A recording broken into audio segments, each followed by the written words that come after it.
আমাদেরকে খোঁজখবর নিতে বলেছেন এবং তিনি নিজেও টেলিফোন করেছেন। এজন্য তিনি মহামান্য রাষ্ট্রপতিকে ধন্যবাদ জানিয়েছেন এবং এর পাশাপাশি বেগম খালেদা জিয়ার জন্য তার শারীরিক অবস্থা যাতে উন্নতি হয় এবং তিনি দ্রুত সুস্থ হয়ে সবার মাঝে ফিরে আসতে পারেন, এজন্য তিনি সবার কাছে দোয়া চেয়েছেন। পাশাপাশি মহামান্য রাষ্ট্রপতির প্রতিও কৃতজ্ঞতা জানিয়েছেন এবং মহামান্য রাষ্ট্রপতিও আসলে এই বিষয়টায় খুব কনসার্ন এবং তিনি সবসময় খোঁজখবর রাখছেন বিভিন্ন মাধ্যমে, আপনারা জানেন।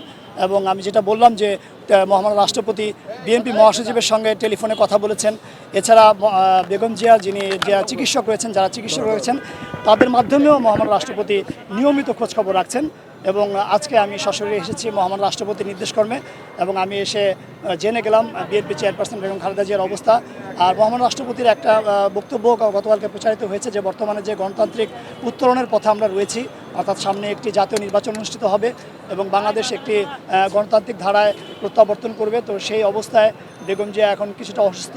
তো মহামান্য রাষ্ট্রপতির আসলে উনি দোয়া করেছেন যাতে বেগম জিয়া দ্রুত সুস্থ হয়ে ওঠেন এবং এই যে গণতান্ত্রিক অভিযাত্রা যে বাংলাদেশ আবার প্রত্যাবর্তন করবে, সেই যাত্রায় বেগম জিয়া নেতৃত্ব দিক, এটা মহামান্যের প্রত্যাশা এবং উনি এটা দোয়া করেছেন এবং সবার কাছে, দেশবাসীর কাছেও দোয়া চেয়েছেন।